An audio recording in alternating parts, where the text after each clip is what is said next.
Before we get started, a quick note. We're running the Podcast Learning Festival in London on Thursday, February 26th at Mary Sumner House in Westminster, central London. It's a one-day event for anyone exploring how audio can change learning at work through stories, conversations and voice. You'll hear from people using podcasts to build connections, share knowledge and shift culture. Expect ideas you can take straight back to your organisation. To find out more and grab your early bird ticket, go to podcastlearningfest.live. All right, let's get into the episode.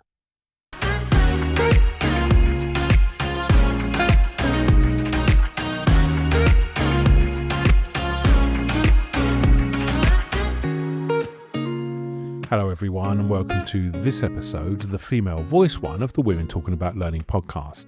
I'm Andrew Jacobs. It still frustrates me even now that women are struggling to have their voice heard. That's why we love the fact that we can contribute in some small way for women to do this on the podcast. With this in mind, we decided to do an episode on the subject with two amazing women, both returning to the podcast. Our first guest is Ainsley Szczesniak. She's the founder and CEO of Speak Out Sisterhood, a non-profit empowering young professional women in STEM to be agents of social change. As a third-year Honours Carolina Scholar at the University of North Carolina at Chapel Hill, she's studying biology, chemistry and entrepreneurship on the pre-medical track. Ainsley is incredibly passionate about the power of education, collaboration and social entrepreneurship to drive sustainable progress. Our second guest is Alison Shea. Alison is a fourth-generation educator who couldn't fight her destiny, and she heads up global learning and development for a tech startup. Her background also includes consulting and learning product development. In addition to speaking at conferences and delivering award-winning workshops, Alison is passionate about volunteering, mentoring, and paying it forward. This is an astounding conversation. Recorded in September of 2025, this is Women Talking About Learning. This is Ainsley and Alison talking about female voice.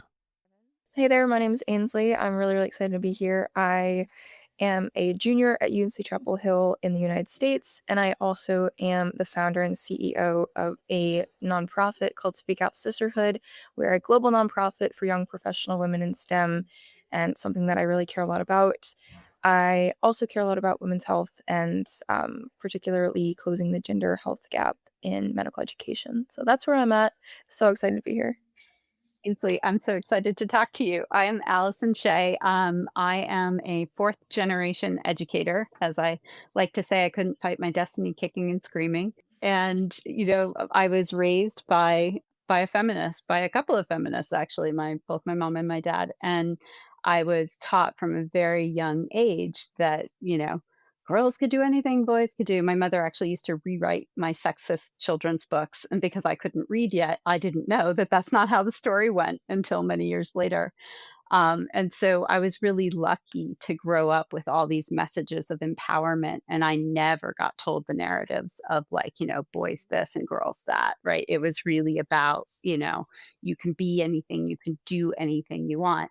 And so in the work that I do today, which is really helping to make people, sort of better and help people grow and helping to make teams better and managers and organizations and really to smooth out some of the systemic issues we might have that, within the systems that we put together for learning and for growth and for business getting done. Basically, I'm a curious cat who likes to come along and fix things and make things better and see where I can, see where I can help. So that's doesn't fit neatly on a business card, but that's kind of what I do. I love that. I love that so much, especially because education is, as I've gone in through my college career, I have definitely come to appreciate the power of education, particularly in destigmatizing things and bridging those gaps and breaking down systemic barriers. So I might go ahead and take your practice of rewriting stories to get rid of the sexist undertones, because I love that, because that's such a good explicit way to combat that kind of attempts to perpetuate a false narrative. And it can be, and I think that's a really good point. And I think it's one of those things where it can be really sort of public, or it can be really private. There's a book that I have from my childhood, which I adore, which is called, oh wow, I'm blanking on the name of it. Somebody in the Terrible, Horrible, No Good, Very Bad Day, right? Mhm, mhm. What Yep. is the kid's name? I'm totally blanking on. Whatever. Alexander, It is. It's I think? Alexander and the Yes. Terrible, Horrible, No Good, Very Bad Day. And it's Yep. a really great book. And it's a great book for kids because it's a great book that sort of says, hey, some days are like that, even in Australia. That's the line in the book. But you get to the part about why Alexander's day is so bad. And it's like, so and so's mom packed them this in their lunch, and so so's mom packed them this in their lunch, and it's like this just assumption that only mothers are doing, the lunch packing. And so when Oh I my read gosh, I never would have thought of that. yeah, Huh. and I don't know if my mother or father were reading it, like, with inclusive language as a child, and that's why I never knew that that's what the words were, but I automatically edit it whenever I'm reading it to my kids because That's so interesting. Wow. yeah, I think that's just it, like, the power of the voice, right? The power of the voice to change things, and so And I know go yeah. ahead. No, no, go ahead. It's and I know that's what we're here to talk about, right? The female voice and just sort of what we interpret that to be. And I can start if you want, and then we can kind of Sure. go from there. I will say, especially recently, I think about the female voice, particularly in terms of sort of the wariness and the danger around using your voice as a woman. There's a lot of discourse on my college campus just recently about, and just within my friends too, of how can you use your voice to communicate things that matter to you and speak up for what's right while also protecting yourself at the same time, and protecting and protecting your peace and your security. So it's a really, really hard line to walk, especially when you add on you add on the element of, if you are advocating for women's issues, or if you're advocating for, as a young woman, making that part of your identity when you're talking, or when you're speaking out.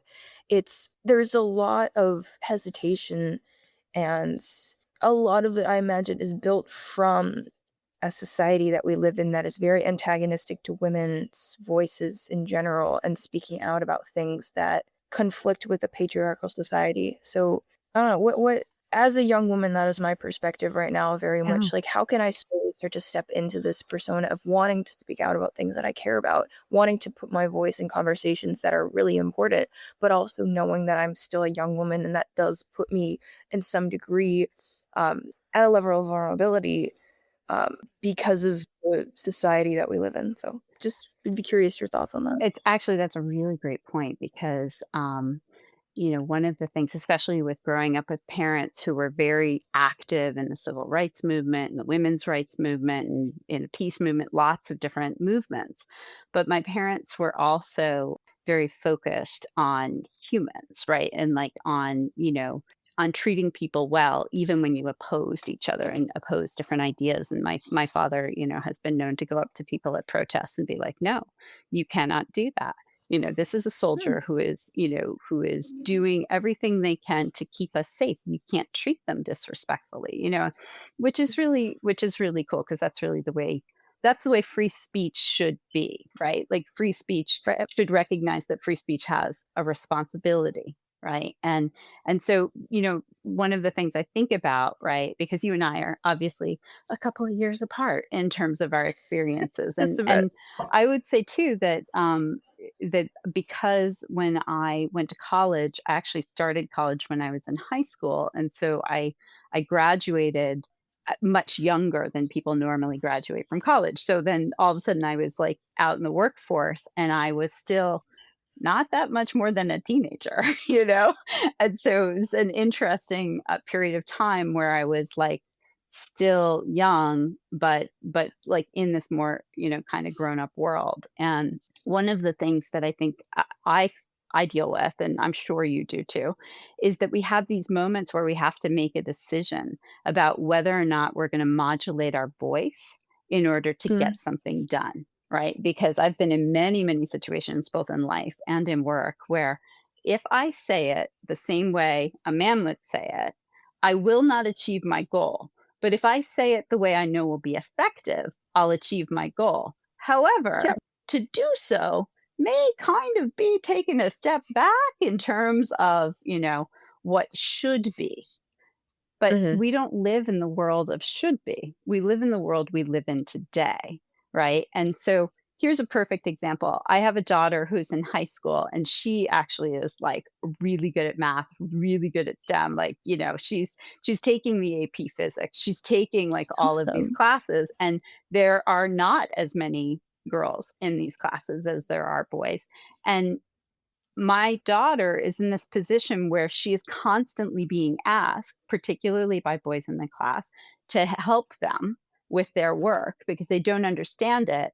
So she's then spending time helping others to teach them this material, right? And then is not viewed as one of the star students, despite the fact that her average, like, grade point average is like supposed to go up to a 4, right? Like it's like higher than that, and I understand Right. it's weighting and all of that sort of stuff, but like it's but she's sort of not getting credit for what is in high school kind of the unnoticed, unpaid labor that very often in the workplace, is something that women face doing.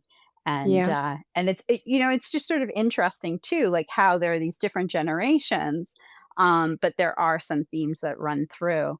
And one of the reasons that I was really excited, not just about being on this podcast, because I will be on any podcast that Andrew ever asked me to be on, honestly. I'll be like, oh, you want me to talk about astrophysics? Let me get a learning and I'll get on it. But because I know Hmm. nothing about astrophysics. But the other thing too is that, my mother was also a teacher.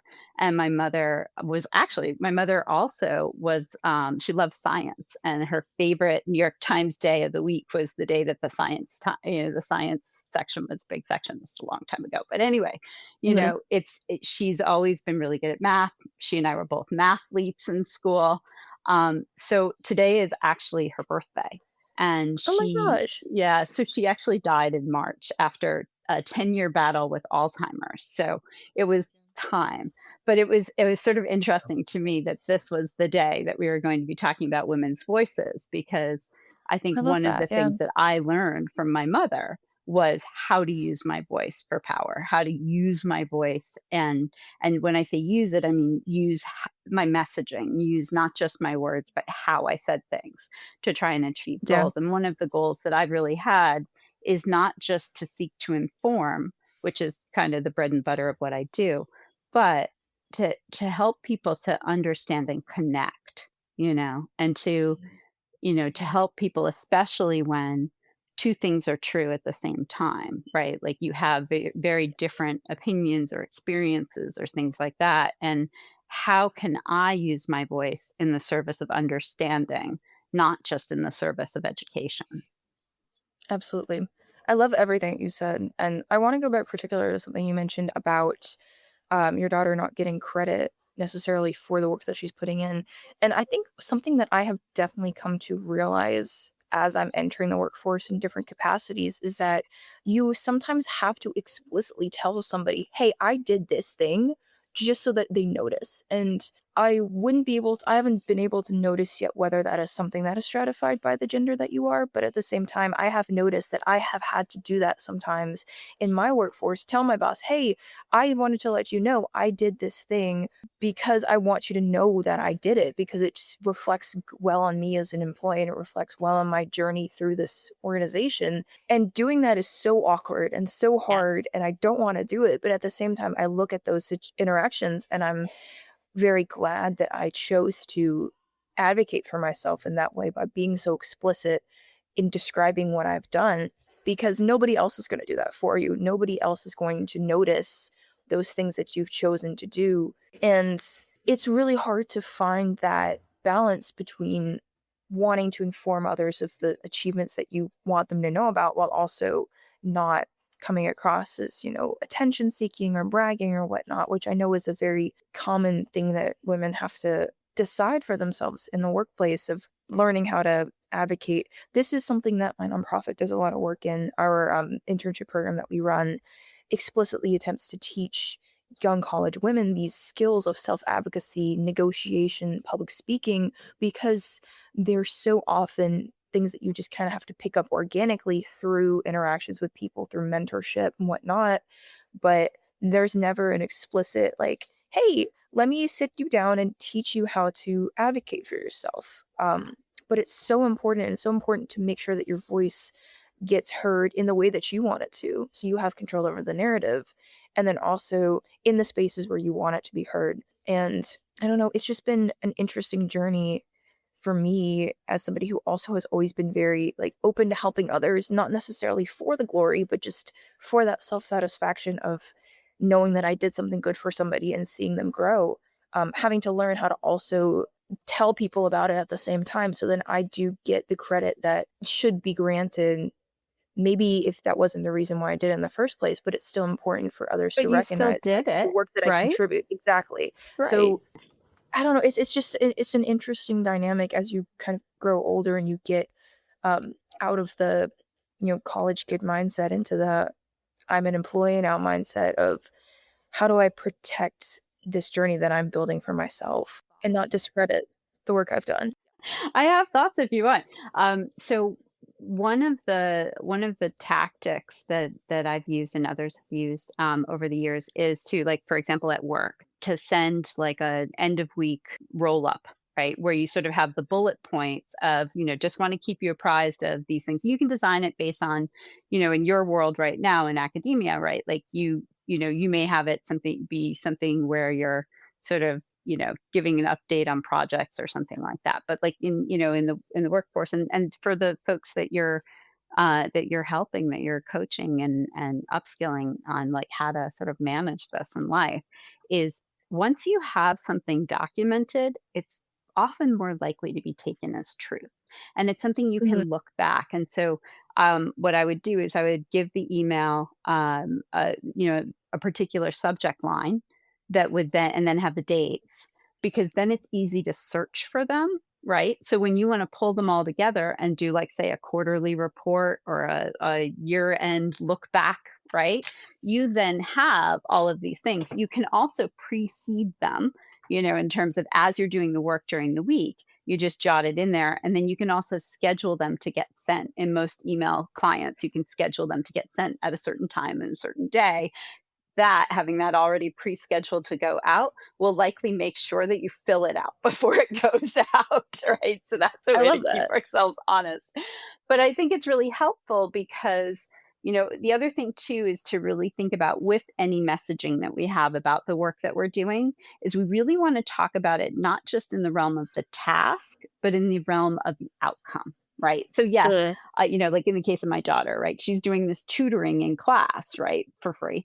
And so, what is the outcome? The outcome is she is helping X number of students per week to increase their understanding of physics or whatever the topic is. So, I think one of the things that women are very often, I'm going to say, it's a combination of put in the position to do, and it's also we feel a responsibility to do. It's hard to say which chicken and which egg came first there, right? But very often we are in this position of feeling like we should, make the world a better place, which of course everybody should.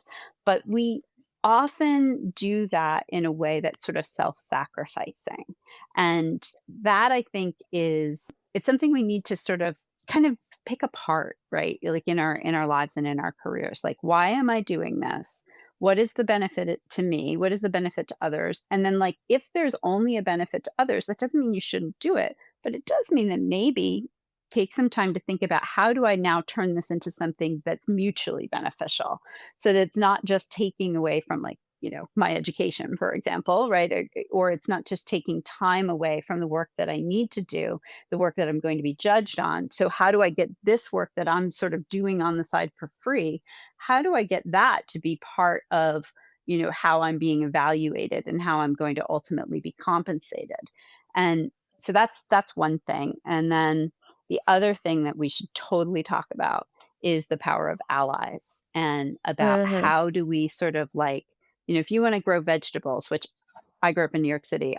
terrible gardener. So everything I try and grow dies. So don't listen to me about gardening advice. But my understanding is that you need seeds and you need sunshine, you need water, and you need all of these things, and pick the weeds and make sure there are no bugs that are going to eat them all and all of that. And I think that we kind of have to do that about protecting our voices. And I started out as a teacher.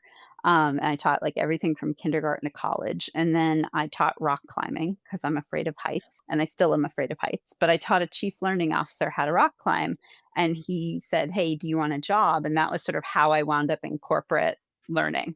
And that was many, many years ago. And so now I've been in this space and it's sort of gone just from like learning and development, but into much more of, organizational development and design and sort of branching out to, I've done a lot of DEI work as well because I'm a human being who likes other human beings and wants everybody to have a place at the table. I think that, one of the things when I think about all of this is sort of like, what can I do to build not just a way in through the door, but how do I make that door open wider? And how do I help, sort of keep up with these things? And for that, building a network of allies and activating allies is so important because, well, I've been talking for way too long. So Ansley, you talk now, and then I'll tell you the story about an ally in the workplace. I got so excited when you mentioned the documentation aspect because it immediately made me think about another aspect of women's voices, which is the fact that we are not believed. And the whole argument around believe women versus that's still not happening, even when you have so many women coming out to talk about things and being very explicit in describing what has happened to them and still not being believed. So there's that other element of like, yes, you can take the initiative to speak out and tell people what you've done, what you've experienced, etc. But then there's that added element of that, will people then be receptive to your voice and actually listen to you and actually react in the way that they should and take action based on what they've told you. So it's a two-way street in some ways where we need a culture both that encourages and amplifies women's voices, but at the same time also is ready to receive them and act on them in a way that they should be. So it's almost like, which one do you start with, right? Obviously my work is very much centered on the first part of how can we empower young women to use their voices, get in conversations where they deserve to be, and share their ideas, share the concrete strategies that they have for how to make things better and how to progress societal change because they deserve to be there and because they have those ideas that do matter. So that's what we focus on, right? But then there is that added element of, well, once they get into these spaces, luckily we have found spaces for young women to be in where they are actually valued and heard and whatnot. But that's not going to be true everywhere, especially when it comes to very sensitive issues that might pit people against each other and pit interests against each other. So how do you address that double-sided issue of women's voices needing to be in more spaces, but then also making sure those spaces are receptive to women's voices and not discrediting the voices just because they're coming from women? So if you have any thoughts on that, I do. I just got Actually, so excited when I you have mentioned a documentation. So I was like, story. oh my gosh, this Yeah. has been through my head for the past Yeah. months. So I have a story about this. So one of my daughters, who is, I will call a tweenager, not Mhm. quite a teenager, but not quite a little kid anymore. And she was dealing with an issue which, if you looked at the fact pattern, it was harassment, right? But because it was, a middle school aged issue, what she was being told was, oh, well, it's because he likes you. No. Right. And so, and I wrote a very pointed letter, which did get it got addressed. But one of the things I said in that letter was, I know in the past we used to explain the reason why a behavior was happening as part of addressing it, but Mhm. I'm pretty sure that in this date here, that is no longer an acceptable way to deal with the fact that someone is doing things that are against the student code and And I don't think that even if my daughter understands why this is happening, that should change how it's impacting her education. So Yes. I'd like to know exactly what we're going to be doing to stop the behavior that is not allowed by the school behavioral code. And so I think part of it is, and in that case, I needed to take that sort of like kind of, approach. But there are other times where similar, not necessarily similar facts, but like other times when, someone who's sort of being victimized by things that are inappropriate, even if it's not sexual harassment, even if it's, power struggles, whatever the, lack of resources, whatever the situation is, even in like in the workplace, I think it's really important for us to make sure that our methodology for addressing problems does not stop at understanding the problem, Yes. right? And that we actually have to get to what is the solution to the problem, because we understand why this is the problem and we understand what's happening. Now, let's understand what solution we're going to employ to make that stop happening. Yep. I completely And I agree. think that works well with teenagers as well as adults, if we make that part of our formal expectations of what's going to happen. And that I think really, like, that's like in the formal sense. But then I think there's the informal sense that this is where, people's unconscious bias around women's voices or women's stories or other behaviors. I think that's where that one's a little more tricky, because it's not as cut and dry as like, here's the violation, here's the policy, here's how it's, going to be addressed.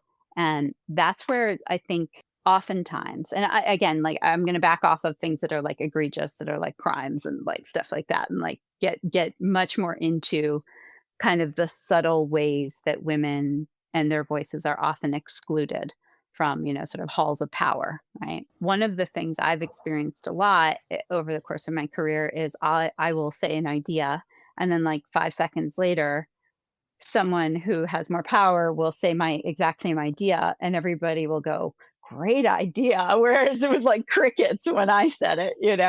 And one of the things that I've done is I have people that I'm an ally to, and I have people that are allies for me. And I've had situations where I've literally been told to stop talking in meetings. Right?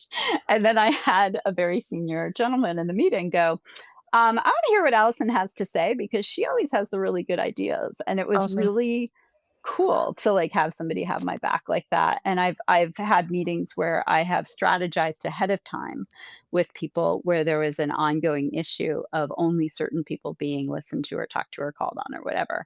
And really to sort of tag team it, because if you're tag teaming it, right, and and maybe the person that you're tag teaming with is like the golden child that day, right? And like they always get called on. But if they get called on and then they call on somebody else before they cede their time, right? And they're like, oh, you know what, Ainsley, I'd love to hear what you think about this.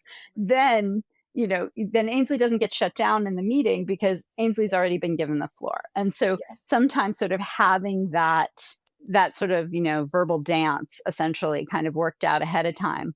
The other thing too is to pay attention, right? Like who is getting more airtime, try and figure out why, and try and figure out, like, is it a problem or is it not a problem? I mean, maybe that person really is the expert in the room and maybe it has nothing to do with anything else. But we do know that when more voices are involved, we tend to come up with better solutions than when we just talk into an echo chamber. And so I think it's really important that we be really strategic about making sure that we're getting that full feedback. Absolutely. One of the things that I'm noticing throughout this conversation is that we're focusing a lot on having to very explicitly call out behaviors that are attempting to suppress women's voices or just antithetical to the idea of having equal representation of all voices. And I find that so interesting because it sort of is reflective of how a lot of the suppression of voices can be very implicit, very, very, very not invisible so much as just not obvious. And so the remedy to that obviously is trying to be as explicit as possible as and calling out those behaviors, calling out those situations where voices are not being taken seriously, and which is frustrating then for, like, say for instance, I'm in a room and like, this is a true example, I guess. I've been in rooms where I've been very much the youngest person there, the only like young woman there. And there are people I don't know, but I have a question for somebody in that room and I want to ask it. Or somebody in the room, this actually did happen to me. Somebody in the room was talking about things that they potentially could do to help support college women. And it was so funny me sitting there being like, hi, I'm a college woman. I should probably like speak up about this. And so this was this internal battle in me of like, should I kind of speak out and say like, hey, I kind of want to contradict everything you're saying because you think that you know what it's like to be a college woman, but I am standing here with the experiences of being a college age woman right now, and I know that everything you're saying doesn't really actually align with like what would be most helpful for us.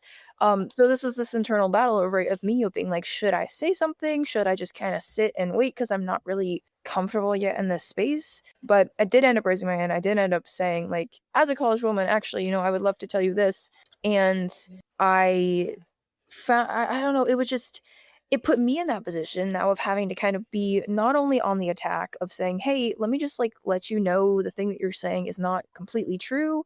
And then also on the defense of like now putting myself out in this space as somebody who potentially could be a troublemaker or whatnot, of trying to contradict what the expert opinion in the room is putting out there, which is unfair to me then because that's putting so much of a burden on me to have to carry all of that when in reality what I'm really just doing is trying to make sure that the narrative is correct. So it's bothersome that a lot of the weight is put on the people who are also trying to navigate the fact that they are being silenced and being ignored and all of that. And I still to this day even find myself somewhat hesitant in certain places in certain rooms, because you have that the element of all the different identities that you have, right? Is that those impact the way that you present yourself in a space and the way that you choose to interact with the different people in that space. And so for me,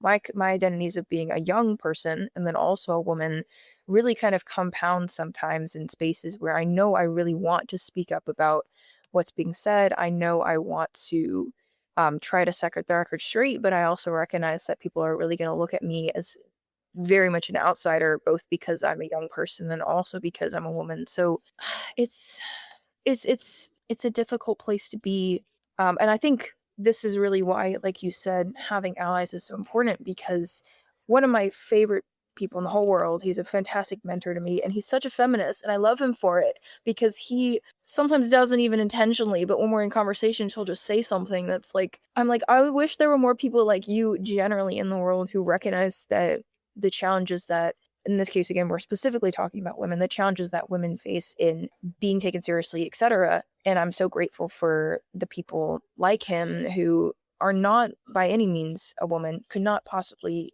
understand on a personal level what it's like, but at the same time are stable enough in their own identity to recognize that people of an identity different than theirs need their support and need their vocal support. So I am just so grateful for the people that have been allies for me, and I hope to be the same kind of ally to others, right? I'm entering my junior year now, so I'm in my junior year, so definitely kind of in that middle ground of being a mentor to some people while also a mentee. And it's such an interesting place to be, getting to kind of reflect on what has helped me become so confident in my voice, while also still learning from the people who have made me that confident person. So, I think you raised a couple of like many, many excellent points. And so one of them I want to just sort of go back to is that, the visibility piece is very key, because we often don't, we look at people and we think we know them, right? Or we hear them speak, we think we know them. We think we know what makes them up. We think we know their experience, but we're generally wrong about that. And so I think I always, when I speak up for certain things, I'm always speaking up for the person in the room who can't, because they are in hiding in plain sight. And so that's something I try and think about within my sphere of power. But the other thing too is we have to really think about the difference between speaking up, just, sort of speaking truth to power. That definitely has its place, right? But I think we also need to think about what is the outcome we're trying to achieve, mhm. right? do we want to change this one person's language in this meeting, like at the risk that they feel ashamed and then never talk about it again when they actually have the power to make some change? Or do we want the change? Right. And so very often when I'm in that situation, what I try and do is figure out how I can sort of, rather than speak up to them, right? I try and see how I can partner with them and springboard what I am trying to share using what they're saying, even if I may think that what they're saying is totally bonkers and absolutely wrong. How can I then scoop them up and bring them along with me on this journey towards the better future that we want? Because, what is that? You catch more flies with honey than you do with vinegar, kind of saying that my grandmother had, and so I think that that's a really important thing. Is so often when we have these differences, it's so important, I think, to think about somebody who maybe they just don't know better, right? And like Maya Angelou said, like when you know better, you do better. And I think so often if we can gently bring them along and bring them up to speed so they know better, it's much more effective in the long run than making everything a fight. And I remember when I was in college, we had these take back the night marches to really try and address the problems of women being sexually assaulted and raped and things like that. But the thing that bothered me is that they didn't allow men to be on the march, and I was like, women don't get safer if I'm older than you. It was a long time ago. But maybe now it's everybody. I don't know. But I would actually help plan the march, but I could never get the folks who did these marches to change and like make it all inclusive. And so I would never Mhm. go on the march because I had failed in trying to open it up. To kind of sort of bring us into a conclusion here, I think one of the things that I've wanted to say this far, and now just remembered I wanted to, was something that has really helped me in being confident and speaking out is just being very grounded in my values and the person that I want to be in the space and the impression that I want to give and the messages that I want people to sort of associate with me. And that's a really hard thing to come up with. It takes a lot of like self-reflection and self-awareness to ground yourself in who you are, but I've found it to And be such a powerful vulnerability way. too, Yes. Ainsley. Yes. Vulnerability. Like it's Absolutely. it's it's almost like fear literacy, right? Like it's not like, not being afraid. It's being afraid and maybe doing it anyway. It's like being able to sit with the things that we're still afraid of at the same time that we're moving forward to a place where, like I mentioned before, I started rock climbing because I'm afraid of heights. I am still afraid of heights. I still rock climb, but I didn't conquer the fear. I grew to, hold hands with it and live with it in a way that I could still keep climbing up metaphorically and realistically. Yeah. I say all this to say when I think about using our voices, at some the choice to use your voice is a personal choice, and so to some degree it does connect back to why you're using your voice and how you hope to be received. So I wish I'd known sooner how to, and I actually, my journey in becoming more confident in speaking out about things, I believe, really has come from putting myself in places where I knew I wasn't comfortable having those conversations yet, but I wanted to become more comfortable. Whether it's like, so I interned with a reproductive health organization, nonprofit, last summer, and it made me so much more confident in having conversations about things related to reproductive health and reproductive justice because I was actively being exposed to very factual, evidence based conversations by the people in these organizations and their partners. And having that deep rooted knowledge of the facts and the evidence in these situations has made me so much more comfortable in speaking about them because I know what's true. I know what I value, and I know what is what cannot be contradicted. So I would say to, if I could talk to my younger self, I could talk to other young people like myself, I would say learning what your values are, learning the truth behind the things you want to speak about, is so grounding and so important for helping you build that confidence and that competence when you do decide to make your voice heard. It sort of goes along with that idea of walk softly and carry a big stick, right? And it's so often we think we just have to get louder to be heard. And I found both with children and with adults, sometimes what we really need to do is to just talk a little quieter.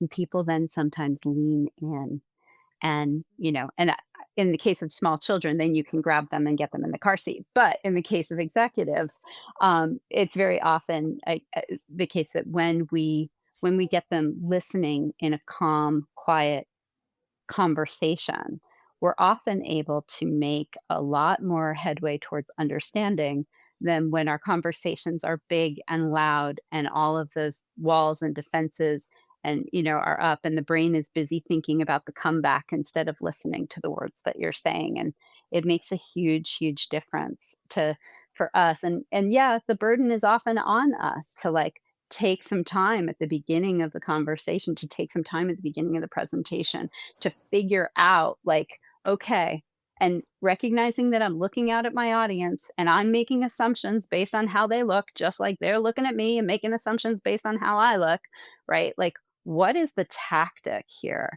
What does the room feel like? But what is my main goal? What do I need them to walk away knowing, to walk away thinking, to walk away believing, to walk away doing?